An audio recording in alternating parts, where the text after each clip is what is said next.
How familiar does this sound? The Orlando Magic have a young, talented big man who is dominant in the paint.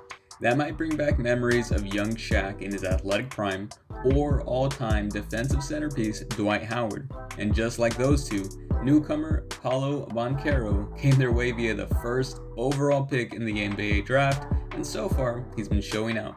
So let's dive into just how good Paolo is right now for the Orlando Magic. If you are a big NBA fan and want deep dive content backed by analytics delivered straight to your YouTube feed, then subscribe to the channel because that's exactly what we do here. So you've probably seen highlights of Paolo Banchero on whatever sports channels you follow. You've seen the hype and production from the young rookie, but what exactly is so good about him? Now don't get things twisted, yes, he is putting stats on a bad team, but the way he's doing these things is pretty impressive. Paolo plays a really big role for the Magic out of necessity, which has allowed him to show off his skills. So let's do a quick history lesson. The Orlando Magic have gone through many young, talented players in search of the next face of their franchise. What they created is a roster with quality role players and a star role waiting to be filled. Paolo Banchero has seamlessly taken the mantle. Since losing Dwight Howard in 2012, the Magic have had trouble finding their guy to lead them back to playoff success. They tried for a while with Nikola Vucevic before trading him away when it became obvious that the team had a hard-capped ceiling. Various young talented players have come and gone, with none really impacting the Magic in meaningful ways that would lead you to believe they had a star on their hands. Orlando has had 10 lottery draft selections since 2013 and have brought in other young talent like Markelle Fultz and Wendell Carter Jr. That's a lot of misses. Whether injury or bust, the result is all the same. But a positive result, like I mentioned before, was that now they had a roster that had a good foundation. A star just needed to take center stage to elevate the team. For example, most teams try hard to secure one two-way stretch big, and the Magic have three. They have guys in Jalen Suggs and Cole Anthony that could become quality starting guards. Then there's Franz Wagner, a big wing that was at times Orlando's best player as a rookie, and he was pretty good overall.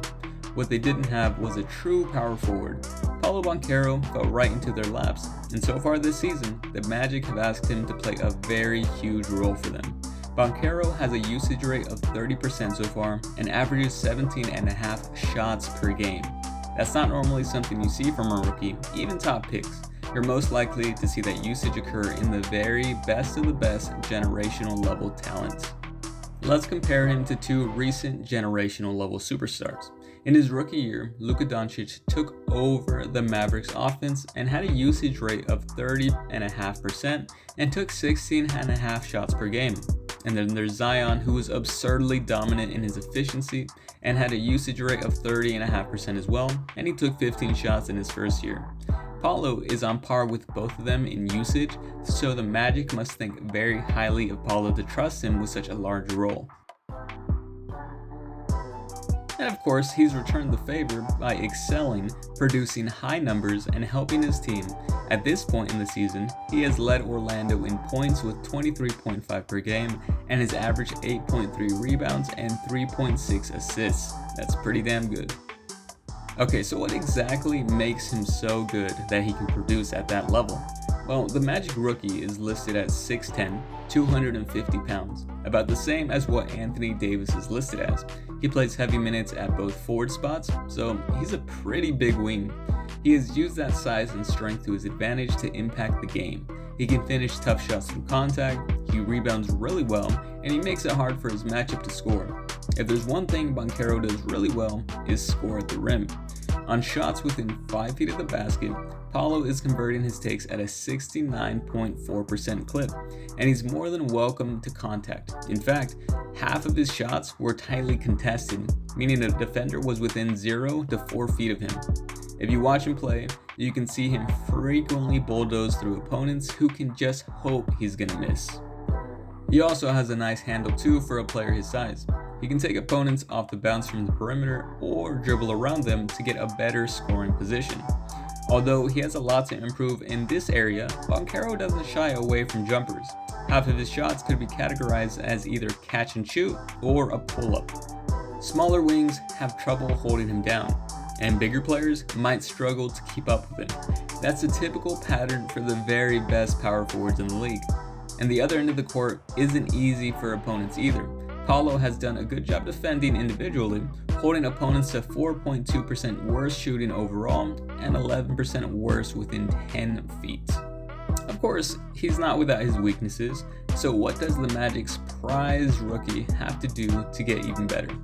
He might be a great, well-rounded player already, but without changing his play style, Paolo could become a superstar. His jumper just needs to improve. We already went over how half of his shots are jump shots, but the truth is, he's been pretty poor as a shooter thus far. If that's the only thing that gets better, we could be looking at a top 5 power forward in the league already. On almost 4 attempts a game, Paolo is shooting just 26% from beyond the arc, and all of his jump shots overall, he's hitting a really bad 33% on the season. Shooting better won't just help increase the scoring average. If this poor shooting keeps up, he could run into a similar problem that plagues a player like Giannis. You can be an amazing finisher around the rim, but if opponents don't respect your outside shot, good luck getting to the basket without a full head of steam. And there's a huge hope for his outside shot to start falling more often though. One of the best indicators to see how well a player should be shooting is by looking at their free throw percentage. Paolo shoots 77% from the line, that's pretty respectable. They already have a dominant force inside. The Magic would be smart in letting Paolo continue doing what he's doing, just have him get more jumpers up in practice. So, congrats Orlando, you've netted yourselves a star. If you liked the video, hit like, and if you want more content like this in your feed, make sure to subscribe. Let me know what you think of this year's rookie class in the comments. Thanks for watching.